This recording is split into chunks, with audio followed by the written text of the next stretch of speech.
Miary has been out for 3 days now, and while it's still, in my opinion, way too early to draw any conclusions about her strength or her overall power level, where she is on the tier list, etc., I do think it's soon enough to have at least some early impressions. I want to talk about what I think is good, what I think is bad, and then I want to talk about some gameplay tips, whether you're defending against her or trying to pick her up and play her, because even though she is very Tekken 8 coded, there's still quite a bit, I think, to pick up in order to play her effectively, especially if you're either newer to Tekken or haven't really played Tekkens before 7 and 8. I think she does ask a bit more of you as an attacker, and I say that very lightly because she still has a lot of boosted stuff and annoying stuff to deal with. Right now, I have gameplay from Glaciating on. I'll leave that up while I talk about the good. So, the good. Damage is medium to low except for high execution combos. This is kind of an exciting thing. Season 2 gave a lot of people extended combos, extended damage, and it was pretty overwhelming to fight against. So to see her like have bread and butters that aren't too crazy until you optimize a little bit is pretty nice. That's only going to last a little bit. Optimizations happen pretty quickly, but so far it seems like you have to understand her entire move list pretty well in order to optimize the combo damage. Now, damage is usually not as big of a deal to me as how much access you have to that damage. Is it difficult to cash out on high reward moments? So with that in mind, I want to talk about her offense. She asks the attacker to think a little bit. So season 2 was a lot of just run your approaching homing move or your approaching plus frame mid. There was not a lot of nuance there, and it was a lot of intentional gambling at any range of the game. Miary has a little bit less of that, instead putting that strength into stances and string mix-ups, okay? The main thing that is really exciting about her that has a lot of Tekken fans kind of optimistic is that she has to choose her buttons pretty carefully to track different sidesteps. So let me pull up her in the game here, and I'm going to set the Miary here to stand block and then sidewalk left. If you've heard anything on the internet so far, that sidewalk left is her key weakness, and a lot of her moves will just straight up whiff if somebody is sidewalking left, right? And this is pretty exciting. This is pretty exciting that movement is a legitimate counter to a lot of her moves. She does have homing moves like other characters. We'll talk about that later. Now, even though she has that weakness to sidestep left, she has moves that cover it. So her down forward 2 is one that's pretty reliable. It will vary depending on character size. So for example, against another Miary's, after a single jab, down forward 2 will whiff. But by and large, for the most part, this move will track sidestep left. Now, I mentioned homing moves. The cool part about her homing moves is that even though they have insane range and they're really good at approaching, like forward 3 and down forward 3, on block they're both -9.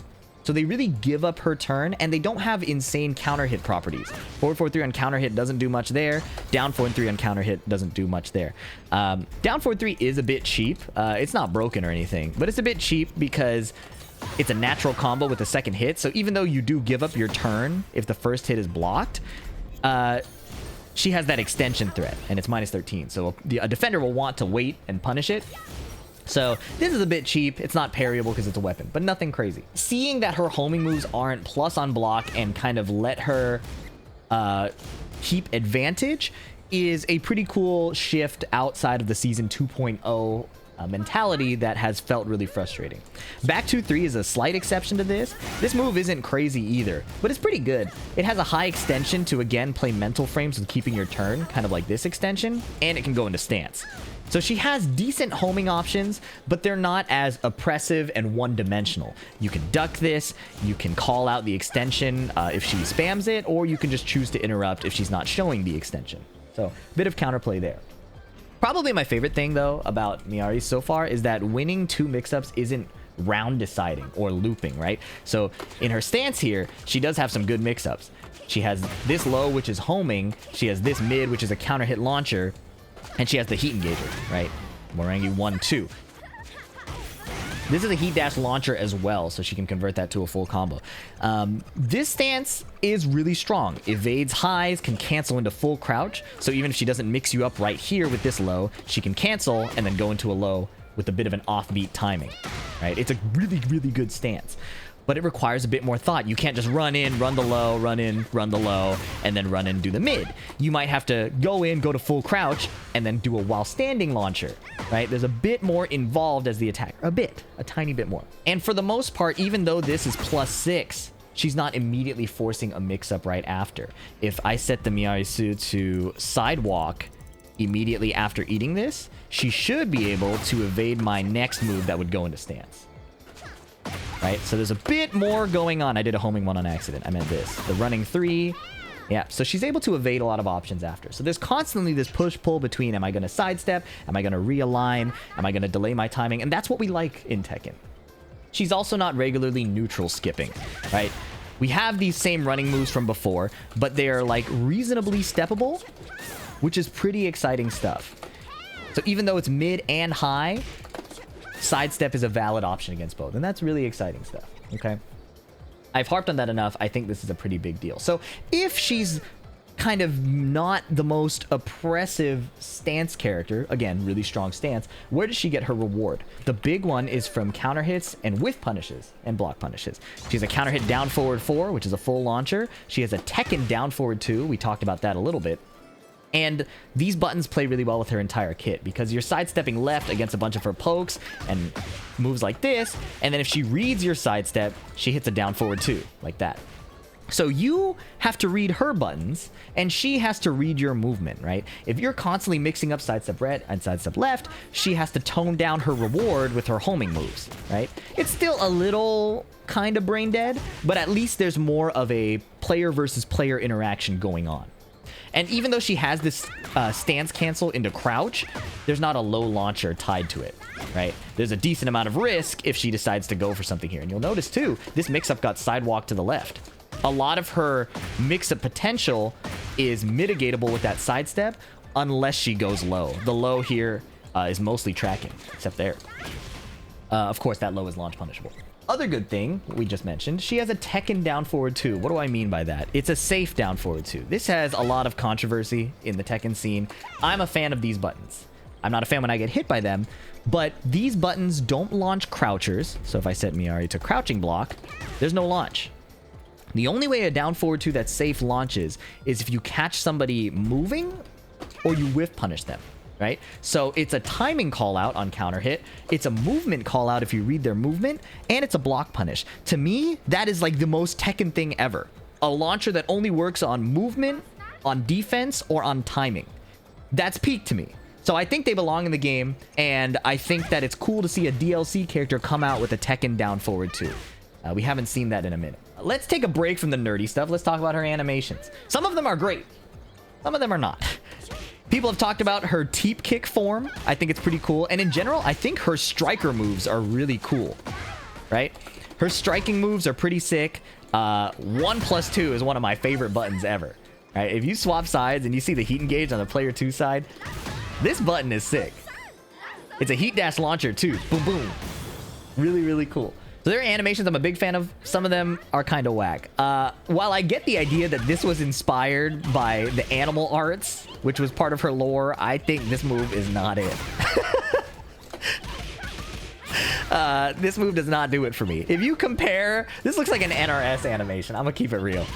And I think part of it is that she's scratching. So there's like, I don't know, you could do a bunch of animation analysis on this, but it doesn't hit for me. On the flip side, this move is crazy. I feel like the mocap for this must have been insanely involved. It feels like there's a wide variety of animation quality. Some of it is sick. Some of it is subpar to me. And then from a gameplay standpoint, some of the animations are a bit confusing for me, even as like a legacy Tekken player. So 4-4 is this big jumping move, and it's punishable -13. And this move is launchable -20. But when I was drilling it, the only way I could reliably like punish this was listening to the audio cue. That one has like a little ka-ching or like a wish. This one doesn't. So even though one is a kick and one is a punch, and if you really stare at it, you can see the difference. She's flying so high off the screen that even with my experience, I had a hard time discerning these moves. I want to talk about this next point in a bit more detail later, but this is a big one to me. Her stance pressure doesn't like auto loop. And there's a lot of decision making on both sides, even if you land like a successful sweep. All right, so I'm going to go into that in detail later in the video. I want to get to the good and the bad first, and then we'll talk about this situation later. But it's an important one. So the fact that she doesn't auto-loop a bunch of her stuff for completely free, and there's a bit of decision-making on both sides, is something I'm really excited about. And it's probably the biggest change to her as a Season 2 character. Speaking of Season 2, her Heat Smash and Heat Burst are kind of post-Season 2.0 balanced. What I mean by that is that they're able to be moved around pretty reliably. So if I jab and Heat Burst, it doesn't have like phantom tracking, and if I jab and Heat Smash, it's pretty reliable to move around. I think this is pretty important. Most characters have been changed to reflect this, but yeah, there are some exceptions. Brian. And finally, the last good thing, she's not really a weapon character. We saw this pole. We saw her Rage Art uses the pole. She has some moves that kind of integrate it like this, but she's not really a weapon character. She's not swinging the pole around. The exception is she is using her Ogre Tail sometimes. And when she uses the tail, it's not a parryable button, so you can't low parry this low. That makes it really, really strong. These tail moves are really, really good. Obviously, they're not game-ending on their own, but it's important to note that even though she's not a weapon character with the pole, she is kind of a weapon character with the tail. She is striking most of the time, which is pretty cool. But yeah, these buttons are kind of crazy.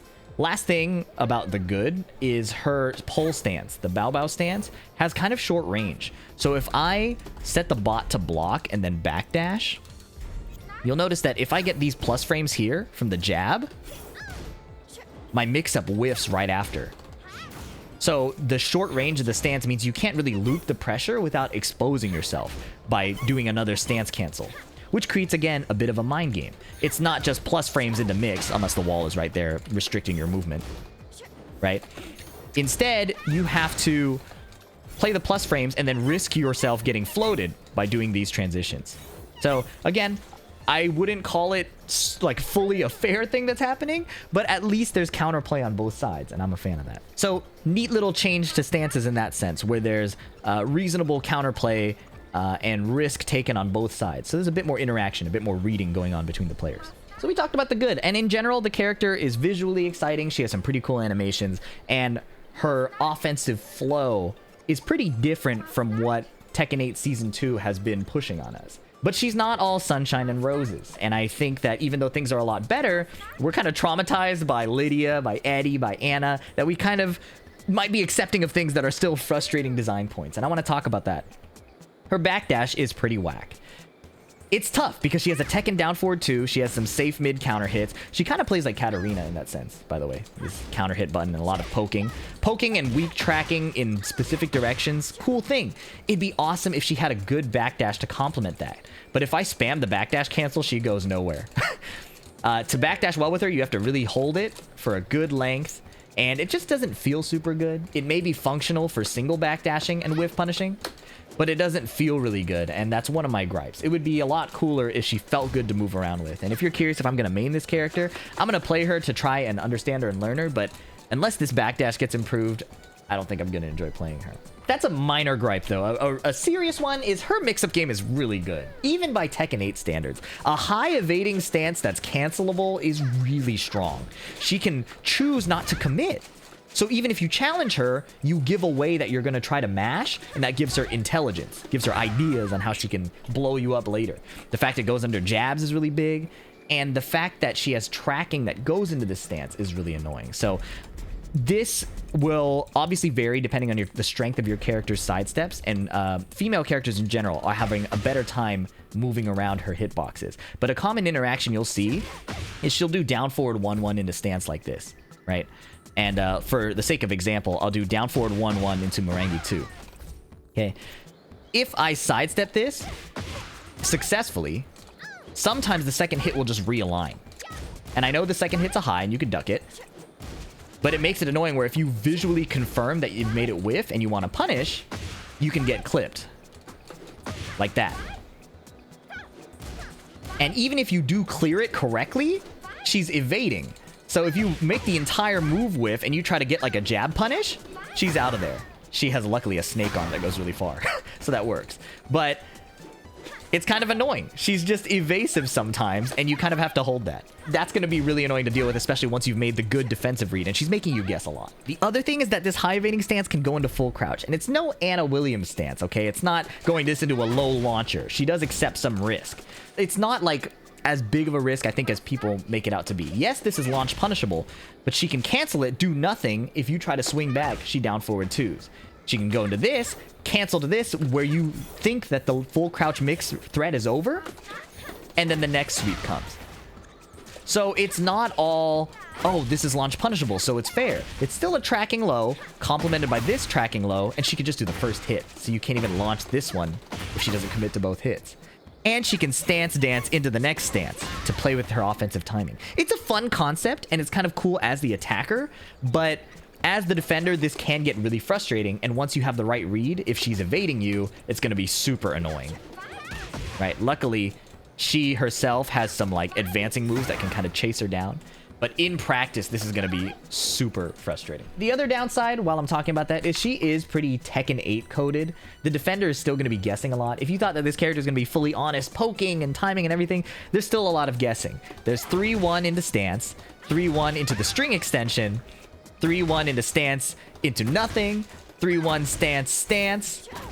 It's not plus frame into stance like Lydia. It's not looping plus frames, but it's still, she's very much a mix-up character. She's designed to move forward and attack you and force you to guess. And then when you decide to mash to try to stop her, she's designed to counter hit you, right? So she's fighting for control with her pokes. She has a lot of mix-ups to back it up. And then if you're fighting back at the wrong time, she has a lot of ways to blow you up for that too. It's a cool identity. It's still definitely going to be frustrating. Another bad thing is the inconsistent tracking based on her frames. So this is character specific. This is like a practice mode thing and a in-game thing. Everything kind of interacts a little differently depending on the conditions. And that makes it hard to lab this character. So like after jab, this is tracked easily. But after down forward one, it tracked sidestep right as well there too. So as you can see, even in my testing different evasions and defense is a bit awkward. You're going to have to fight the character a lot to figure out what specifically you can make with different sidesteps. Again, generally sidestep left is good, but this is a weird character. See, -4 here, it tracks. -4 here, it doesn't track. Spacing is weird.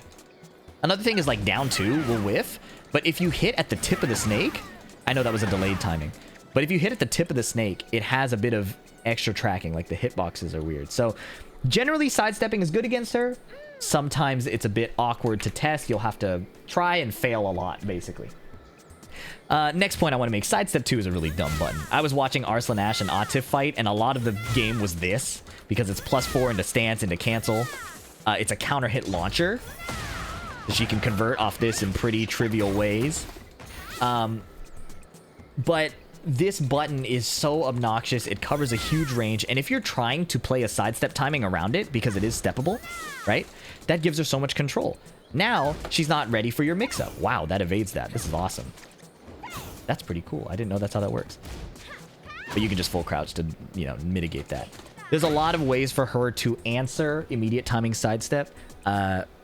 And again, that's cool. That's a point of interaction. But it's worth pointing out that sidestep 2 doing as much as it does is probably a little overtuned. I know that you can step Merengue 2 after, like that, but she has options to deal with that too, while standing 1 is basically homing in this situation. Right? So, there's lots of answers, and it's a two-way mind game for sure. But, again, sidestep 2 kind of is close to that neutral skip we were talking about. And if you decide to contest her, because it is a slower button or steppable, down forward 2, down forward 4. Various homing options. Not the end of the world, but it's probably the first thing I would target if I wanted her to be less of a full steam ahead character. Heat up 3-2 is dumb. I think there's no other way to put this. And I'm kind of glad my early impressions video is a bit later, because this is kind of a recent development I've seen. So here you can threaten the full crouch. They see you crouching, and you have a safe launch attempt. And I believe the conversion here does a ton of damage, right? This is fully unoptimized 68. If you can get to the wall, this kind of circumvents that whole she has to win multiple interactions thing, right? this tail whip into launch, covering her weak side, is so good.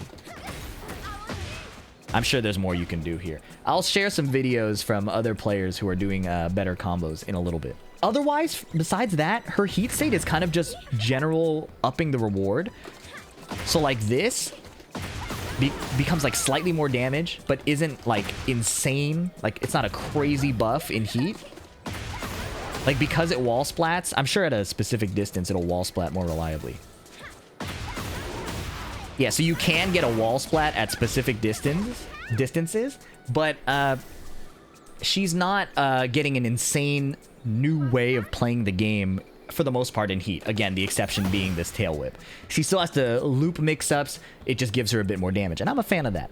But this seems a little dumb. Now, in the grand scheme of Tekken 8, is it super dumb? No, but from a Tekken standpoint, again, it's something I would criticize, is probably the best way to put it. Now, game-breaking mechanics. This is what her trailer was kind of built on. She has a wall cling. She can dive kick out of it. She can go into stance after, either her merengue stance, or she can go into the pole stance. That is a hilarious voice line. And she can stance dance between both of them. This, I don't think, is like a crazy overpowered thing, in that, like, this is a pretty steppable kick. And if you respect the sidestep, she goes into stance, which is still a mix-up. But I don't think Tekken in general needs to do things like this. So it's like not for me. I don't hate it. I don't love it. By the way, it should be noted, in heat, she can get a wall for free. She just jumps onto her pole. So that's a big deal. The other thing that is not for me is her combo steering. I know I listed it in the reverse order in the notes. But for those who don't know, she has the ability to launch you and then steer you towards a different wall with her forward 4 string. So forward 4 up 2 steers to the background, and forward 4 down 2, or forward 4 2 regularly, steers to the foreground. And that will basically adjust your wall splat for you, which is kind of a new thing in Tekken. It is kind of insane. It affects how you calculate where you want to position against her. And she has this wall splat threat at kind of at all times. But because it's off this move forward 4, I think you're probably going to see it more in combos. I'm not sure if it's going to be a spammable thing, especially because the second hit is power crushable. So, new mechanics. I am kind of, I guess, a traditionalist when it comes to Tekken. I like the older stuff. I like keeping it a bit more simple. But it's important to note. Is it a bad thing? Subjective. So we talked about the good, we talked about the bad. Let's get into the details. One thing I wanted to do first before we get to general gameplay tips is talk more about that stance pressure that doesn't auto loop, and why I'm a fan of this direction. And if they go into Season 3 designing more characters like this, that'll be really sweet. So I had this bullet point earlier. Stance pressure doesn't auto loop. There's decisions on both sides. I've recorded a bunch of scenarios. Let's go through them. Okay, so the first two are when she lands a sweep and then runs up for follow-up offense. Right? So if I stand up right away, she's plus into stance. I didn't go into stance in the recording, but she can go into stance off this move. Okay? Sounds like normal Tekken 8 stuff. Same thing here. If I try to duck that high, she has the advancing mid, which goes into another stance. Right? Seems like the classic Tekken 8 we're used to. She can mix me up again. What's cool about this is if I set both options on and I stay down, they both whiff. Right? It's not going to hit grounded. Okay, well, the sweep has to hit me. It's not going to hit grounded, and I can just kind of let her do that and then play the game after. Some old Tekken Okazemi. What's even cooler is if I side roll left, I get completely around both options. And if you're lucky, you can even get a punish. So if you side roll left completely and she does the running 1-2, you can hit her back and then get a while standing move for free off the get up kick. So there's a bit of risk to Miary Su just trying to swing at you while you're laying down. There is an extra layer to this. She can go for flip over Okazemi, right? So she knocks you down, you stay down, she does down 1+2. You're flipped over. But look at the spacing. After that happens, we're like full screen. That means if she tries to do a running move again, I can sidewalk. I can sidewalk both running moves. It's kind of like a neutral reset instead of just looping the situation over and over. Now, if you've labbed this character, you'll know that she does have a flip over option. Merengue stance 2, if I stay down. Now it's a flip over and she's a bit closer and she can run better Okazemi. But notice this. If I think she's going to do that, I just stand up and block. So already there's way more to this. I stay down to avoid the looping mix-up. I can stand up right away to avoid getting flipped over into guessing again. And there's already some more layers here, right? If she's gonna do this, I can stand up and launch punish her, right? This is already way better. That's not a real punish, but this is already way better than the looping offense we've seen for most of Season 2. There's a lot more to it, though, which is really exciting and why I want to talk about it. If I'm standing up right away, right? I'm standing up right away because I want to block this horn, and I want to punish it. Now, she has access to this mix-up. I'm standing up and blocking.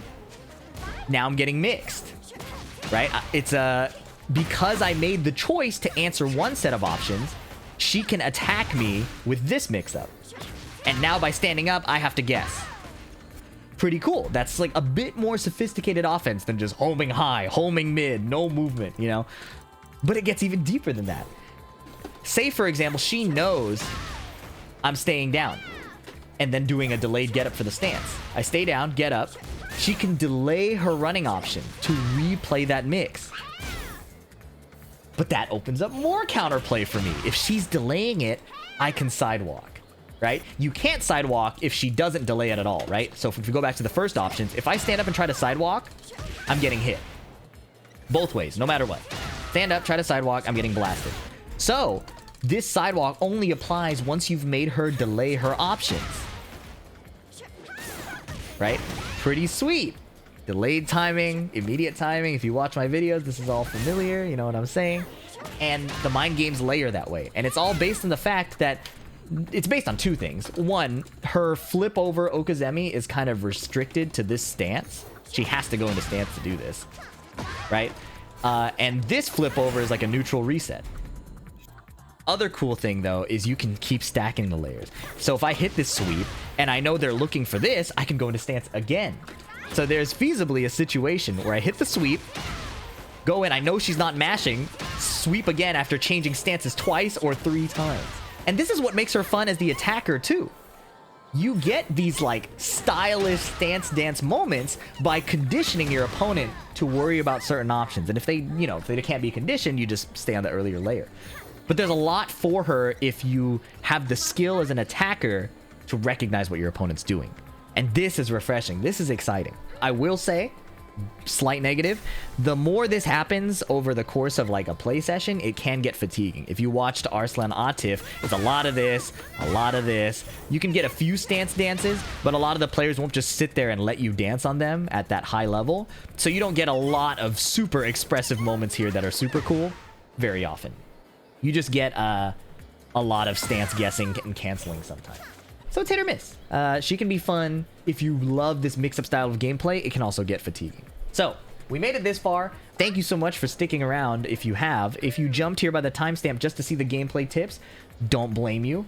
We have all got busy days, but leave a like and a comment and let me know if that's what you did.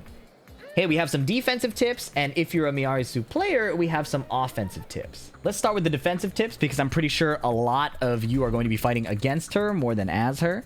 And if you're a Miary player, you can see that these are common counterplay tips that you can start to try to fight against, okay? You're going to sidestep left most moves, including the full crouch stance. Exception is full crouched while standing 1-4, right? This move is basically homing. So if I set Miary to do it off the raw stance, oh, you can do it on open timing. Never mind. Even though it is a pseudo homing move, I think in practice it's going to be hard to step this. There is some weakness to the left sometimes, right? Which is pretty sweet. But by and large, you're going to sidestep left most moves. While standing 1 can be homing, and she has obviously down forward 2 to answer sidestep left as well. So you're going to want to sidestep right the high reward moves, right? So down forward 2, down forward 4, Morangi 2, because it's a counter hit launcher, and QCF 1. These buttons are your sidestep rights.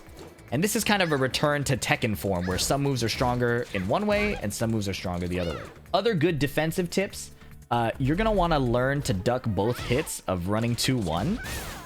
A lot of my early gameplay was ducking the first hit and standing into the second one, or sidestep right and then blocking the second one. Damn, maybe not. But it's easy to duck the first one and swing too soon. Be ready for the second hit, stay ducking, and then launch punish, okay?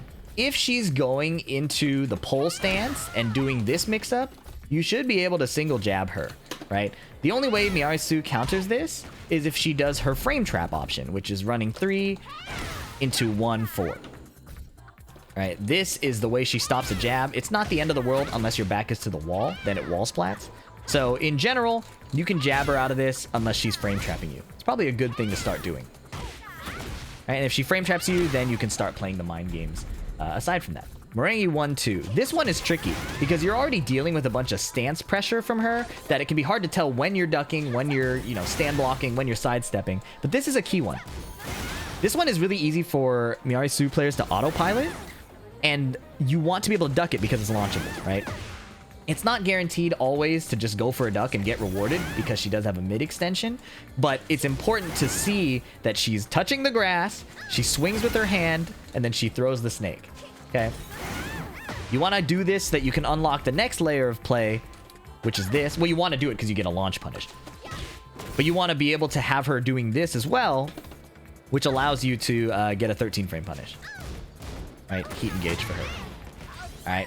And lastly, this is a bit of an intermediate or advanced tip, but if you're willing to take the low against Miary stance, play sidesteps. Don't just stand block if you are willing to take the low.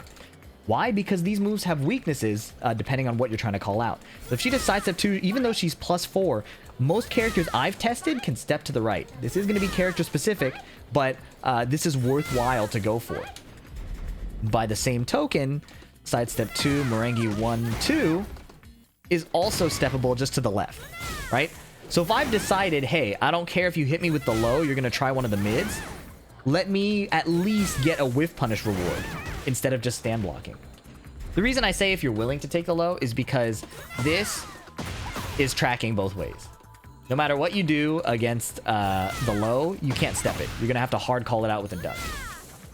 So only if you're willing to take the low should you play the sidesteps. And lastly, ignore that advice if sidestep 2 just hit you. Okay, if sidestep 2 connected with you on hit and she's +6, you can no longer sidestep the follow-ups. Okay. This may be different if you're an Elisa or Lily player. Try it out in practice mode. See what works for you. But on block, you can still play sidestep whiff punish. Definitely worth doing. By the way, this sidestep counterplay also applies to running 2-1 because it's +4. It's not just sidestep 2, but running 2-1, she goes into stance, you can play that sidestep right or sidestep left as long as you're willing to take the low. Now, if you've made it all the way this far, you will get some offensive tips as Miary. This character is a little challenging to come up with quick tips on.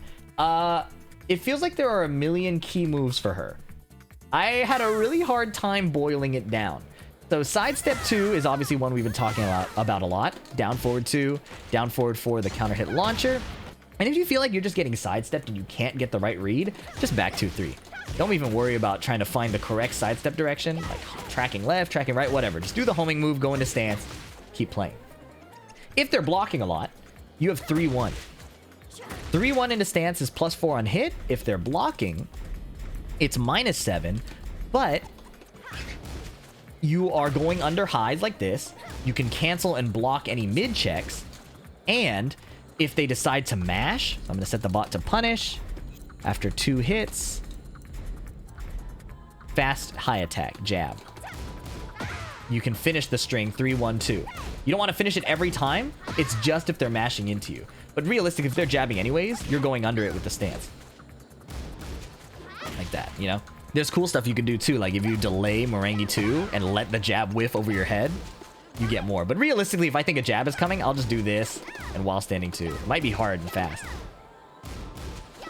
Like that. Lots of cool stuff you can do with this character offensively. Especially when you're developing the skill of understanding how your opponent wants to retaliate, you can get a lot of reward. Down forward 1-1 is similar, goes into stance. This one's really good because the second hit can realign. And even though it's duckable, you have extensions to dissuade mashing, right? So they can try to mash and they'll get blown up. If they try to duck the second hit, so I'll stand block and then crouch block after 2 hits, or after 1 hit. Down forward 1-4 will hit and go into stance at +6. So you get this frame trap again, you get a mix up again. This is also a counter hit launcher on the second hit, so You get a huge reward if they're mashing on the down forward 1 itself. And this is kind of what makes her cheap, is that she still has a bunch of Tekken 8 string offense. And your opponent really does just have to guess. Down 3 is an unparryable low. Use this. It's really good. It's like a Dragunov down 2. It's minus 14, so some characters can launch it. But because it's not parryable, it's definitely worth doing. It's also hard to step in practice. Forward 2-2. Safe mid, does some chip. It is steppable, but remember you have back 2-3, you have down forward 3, you have forward 3 to complement it. So it's not really a spam move, but it's a strong mid, and it's one of your wall splatting mids too. So at the wall, it's really, really good. Lastly, these are moves that probably shouldn't be spammed as much, but they're pretty good. Down 2 is a huge range counter hit launcher. So if you're playing at this pushback distance and your opponent is like not sure to approach, or they're dashing or something, like say you created pushback with this button and they approach and try to hit you, you have a down 2, right? Obviously, you'll be conditioning them with these other buttons first to create some hesitation.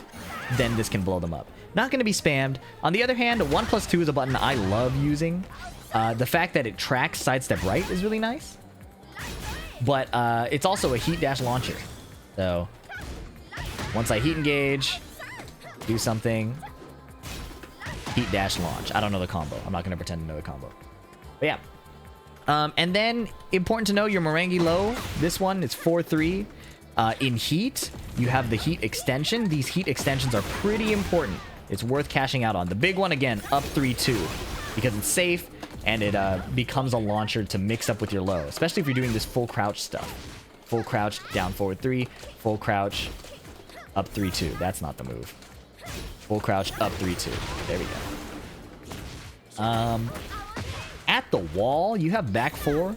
This button is decent, but you're going to have an easier time using it at the wall, I think. And it's a wall splat that's safe. And then aside from that, I noted here moves that track sidestep left and sidestep right. This character is going to demand that you learn a lot of her moves and learn what situations they work. It's going to be maybe a little frustrating playing her early, but she has a lot of fun stuff. And sometimes you really can just gamble. You can sweep here, run up, sweep, sweep again. A bit of this character can be kind of crazy. Cling to the wall, dive kick, sweep again. Sometimes it's fun to just let loose and run the mix. And then one more approaching button I'll add here is QCF1. It's not a stance QCF, so she doesn't crouch dash or anything when you do it, but it's a bufferable move. And this one's nice because out of this, it's a little delay timing mid out of her full crouch. So I'm doing stance, down, back, QCF1. Nice option. Also a good approaching option. It's a good button. It's safe. Biggest risk is getting sidewalked, but again, you have timing changes with this. You have homing buttons like this. Miary Su is going to demand that you use a ton of her move list, so just be willing to do that. One last little cheesy tip is that after running 3, up forward, the re-stance transition can sometimes evade mids. Miary Su's down forward 1 will clip this, which is nice, but she can dodge other characters down forward 1s. It's going to be matchup dependent, but this mid evasion is kind of funny. Lets you get a little whiff punish heat engage there. One move that I also need to add again is up 1+2. This is nice because it guarantees a heat engage on hit. And it goes into full crouch stance with plus frames, but it's super linear. So if your opponent is giving you trouble with side steps, you'll have to lean back into these buttons. Or forward 3. Or down forward 3-3, right? But up 1+2 can be pretty nice. It's just not as spammable. And ultimately, that's my great opinion about Miary Su, is that even though she's a really strong mix-up character and she enforces a lot of mental stack and it's pretty difficult to fight, she's not spamming the same move over and over aside from sidestep 2. This button is an issue. But she's not going to succeed by doing the same button over and over. She has to mix in a ton of her move list, and that's kind of cool. It's kind of cool having this type of character in the game. Maybe this will allow for more character expression. Maybe we'll see more different play styles show up. And in Tekken, I think that's always going to be a good thing. Before we go, I want to show you some thoughts from Twitter and some combos that are on Twitter. I know not all of you are on here, so here's your filtered feed from FeedEX. Kakoma played Miary Su since release, and on the second day was able to reach God of Destruction 2. Said that the character's not as easy as the dev said. Part of that is probably, again, that tracking issue. I hesitate to say issue because people are going to say it's weak tracking. It's specific tracking, which has been a Tekken skill for a while, just less as much in Tekken 7 and Tekken 8. And especially in the Korean meta, where people are more defensive, I can imagine it's harder for a new Miary's player to accurately lock down their opponents, decide when to mix, decide when to track and control and poke, things like that. He says needs time to be good, and I agree with that. I think that because she has so many different moves and they all complement each other differently, it's going to be hard to immediately succeed with her, especially against better defenders. People are saying it's the first time they felt fun from a DLC character. Kokoma's not the only one. I've seen Fergus say that this is the most fun he's had in a long time with this character. And I think a lot of that is because you're rewarded for making reads on your opponent. If they're calling out your moves with sidestep right, you call them out with the moves that track that way. You know, it's kind of maybe classical Tekken stuff, but a lot of these players have been stuck playing Tekken 8 for so long, it's nice to have a slight return to a bit more nuance in offense. It's not as brain dead as it used to be. Genya from Japan is talking about her animations, her voice acting. We talked about WP is 1+2, both punches, and we talked about that move. Really, really cool animation. It says tactically, it's straight up modern Tekken. The mind games are fully polished. It's the culmination of Tekken 8. And I kind of agree with that too. It feels like this is what Season 3 may look like, where there's reasonable counterplay to a lot of stance situations and offensive situations. They don't loop as much, and it's not like one mix-up into death is the end of the round. There's a lot of interactions happening, and there's, again, it's more of a forward-moving Tekken. People are still advancing with plus frames and things like that, but it's a lot more refined than I think Season 2.0.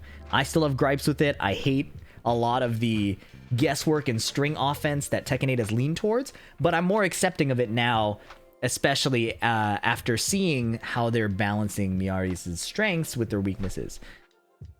Speed Kicks tweeted that his theory is that Miary was intended to be way more aggressive and way more wild, and the weak backdash was supposed to be a balancing factor. What we got on her release was a toned down version, but the backdash is the same. I'm inclined to agree with that. I think that having a better backdash would actually make her way more fun, because she is built around her down forward 2 and counter hit down forward 4, complementing her mix-up game. So adding the ability to move defensively alongside running that mix-up game would be pretty sick. I hope they consider that. I'm doubtful, but I hope they consider it. There are some bugs with this character currently.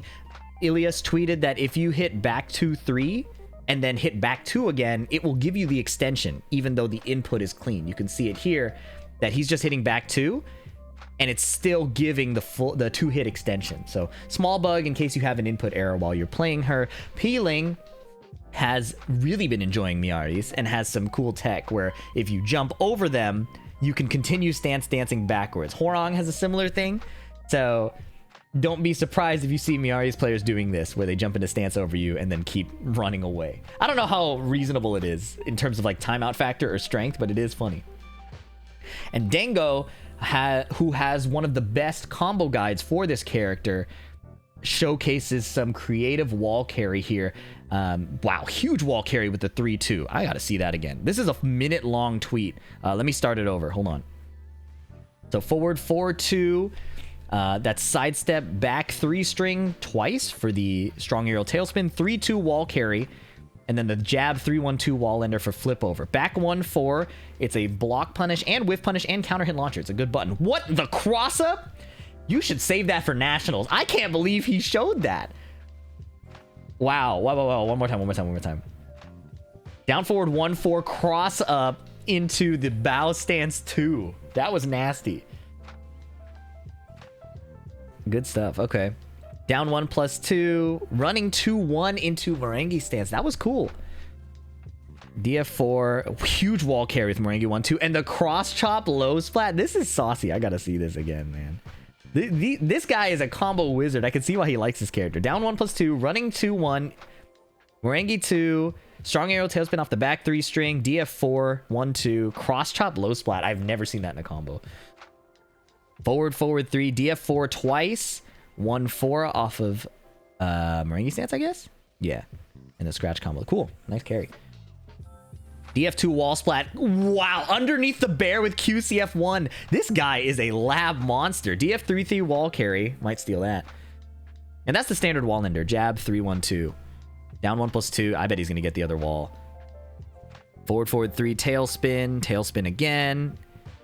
Cancel the stance with heat burst. Huge carry. Wow.